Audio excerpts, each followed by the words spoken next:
Coming in at number 10, I chose The Elder Scrolls III Morrowind. Morrowind was an important game. It was released in 2002, and it introduced the Elder Scrolls series to consoles.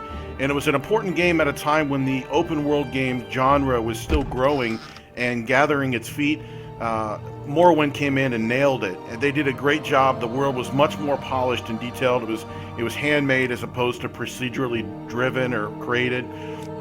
Bethesda actually really took on more than they could chew, and they had to end up tripling their development team at the time. And this game alone has taken Elder Scrolls series to the next level, and really Bethesda as a whole and their RPG game making. So this game is credited with a lot, and it's still very popular today due to the modding community. So this game was a really important and a big turning point for both Bethesda, role-playing games in the modern era, and open world games as well.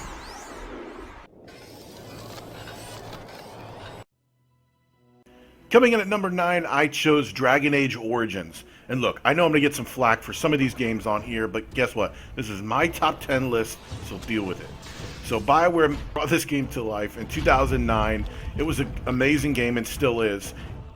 A big high point for the game is the characters and the voice acting and the character development. It's really its strong point. The story is amazing, and decisions you make in the game follow you throughout the game, and how NPCs interact with you based on those decisions, and the class, the role that you are, is huge. And it's an amazing game, still is. And again, the characters and the voice acting were amazing, just like Claudia Black, who plays Morgan, did an amazing job. So just a great game, along with the pause-based mechanics and the party micromanagement. Top 9 for me. My sister, Goldana. These are her children.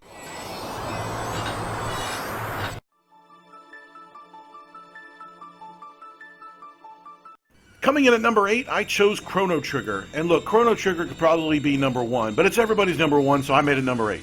It came out in the mid-90s, and it looked better than a lot of PlayStation games at the time, even though it's on the Super Nintendo system. The characters are fun, they're colorful, they're amazing.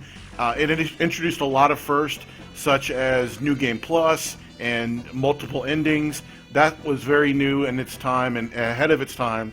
The way you could avoid enemies was ahead of its time, instead of the Dragon Warrior, where it kind of jarringly found you, and that's later on the list. But the game's music was probably its most memorable, and probably still is. It still holds up today, a lot of that synthesizer sound, but it was done very well. The game as a whole is just super fun, time travel, different time periods. It's a great game, and if you haven't played it, go back. It's held up, and it probably always will. Chrono Trigger at number 8.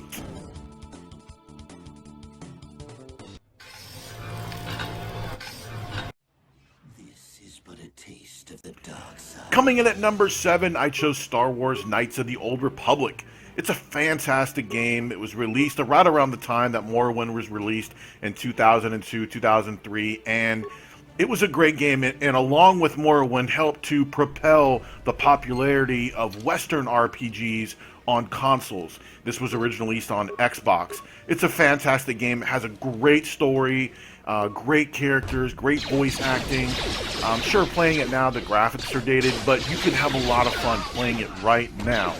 It's just a great game. And a couple of things that were important for it was the first Star Wars game where you could actually choose and create your own character before you had to play as a Han Solo or Luke Skywalker or something like that. And also it allowed you to go down the path of the light or the path of the dark and become a Sith Lord or become the next Han Solo. So it's a really great game, and it deserves number 7 in my top 10.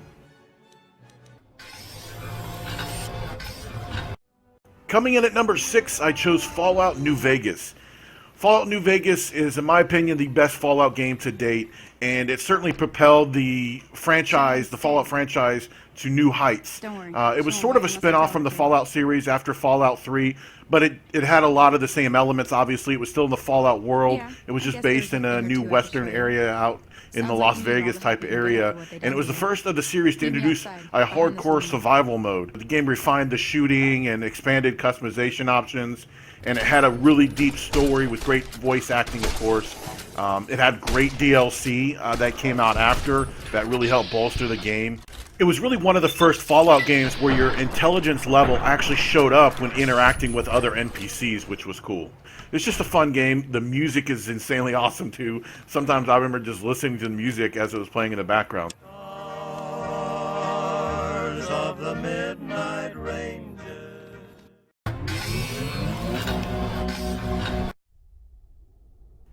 Coming in at number 5, I chose Mass Effect 2. Mass Effect 2 came out in January of 2010. It was a follow-up to the very successful Mass Effect that came out in 2007. It improved on that game in every way. The gameplay, it went from just like a role-playing game that featured shooting to a legit shooter and role-playing game at the same time. The characters were awesome. It just was better in every way, and it really is the pinnacle of the Mass Effect series, and that's why it's landing on my list, because the Mass Effect series is one of the best in the RPG world. I really enjoyed playing it. The character development, all your decisions that you make not only affect how the characters like you, but how the story goes.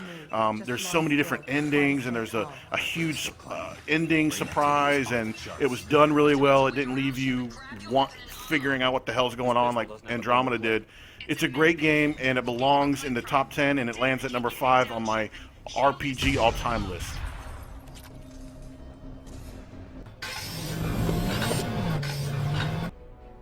Coming in at number 4, I chose Elder Scrolls V Skyrim. Yes, there's another Elder Scrolls game on this list, and I know you guys, I'm going to have some haters, but that's okay. These are the games that I find number the top 10. There are many more, and you could argue many others that could be in this list, but they're not. So the Elder Scrolls V Skyrim is an unbelievable game because it took what was great about Morrowind and Oblivion and turned it up 10 notches. It just made everything better. The graphics, the gameplay, the sword play, all the different characters and how deep you can get into that, or as high level as you want to. You don't have to dig down into everything. It's a huge open world. I spent more time playing this game than any other game in the last 10 years. I mean, I lost my life to it for a long time. So it's an unbelievable game, and there's a reason why it's been released on every platform known to man. It just came out on Switch a couple of years ago, and it's got an awesome PC modding community. It's a great game. It belongs at number 4, maybe even higher, but it's at number 4 on my list.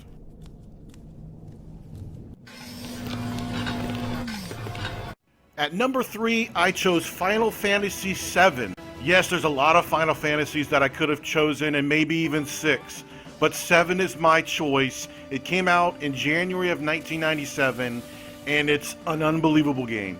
I remember playing that game, and it's still to this day, I remember just how much it blew me away. It's really the game that I feel like first kind of projected role-playing games into the modern era. It really showed off what the PlayStation can do. The cutscenes were very cinematic. It used the video CD quality, so it was kind of tricky because it didn't use the regular graphics engine, but it looked amazing. The characters are weird and funky and you know, just cool, and it's just a lot of humor in the game. The boss fights, the boss battles were amazing, and you can't say enough about the music. The music is still very 90s, but it still works really well today. It's just a fantastic game. The side quests are great too, which is why I think it's one of the first modern RPG games where you can raise chocobos and bet on things and have squat competitions and snowboard. There's so much to do, and it's number 3 on my list.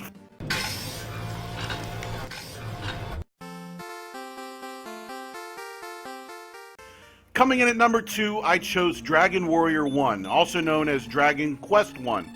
Dragon Warrior 1 was released in the United States in 1989, while Dragon Quest, the same game, was released in Japan in 1986. There was some simple improvements to Dragon Warrior over Dragon Quest, but basically they were the same game.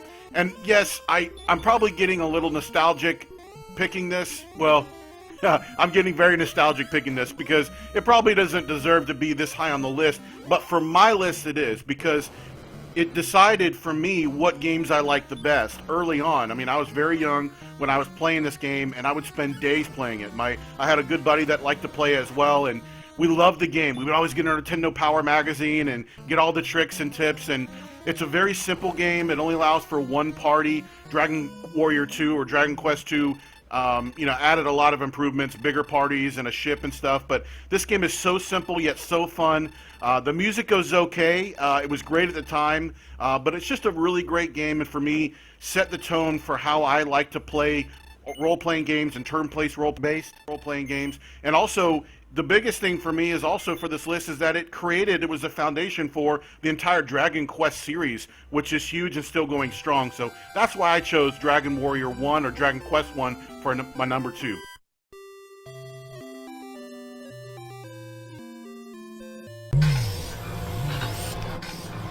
So it's really not a big surprise if you follow my channel at all that Witcher 3 is my number 1 best RPG of all time. And for a lot of reasons. There's no doubt it did a lot for my channel. But beyond that and beyond YouTube, for me, it's the best game for many, many reasons. Number one, it's just a phenomenal gameplay experience. I mean, I can sit here and tell you a lot of things, which I will, but it's just an unbelievable game. And if you really let yourself get immersed into it without distractions, it's just a great story. I mean, it's like playing a movie, and that's the best I can say, because the characters are so well developed and the story actually pulls you in, and you got Tess and Yennefer, and you got to choose one, and there's so many side quests and storylines that the biggest problem was that you didn't want to stay on the main quest because these side quests were so cool and unique and it wanted to pull you away.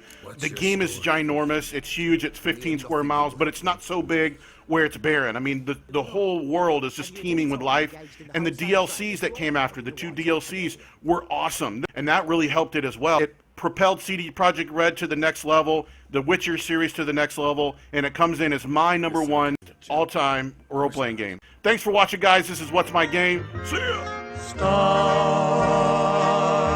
of the midnight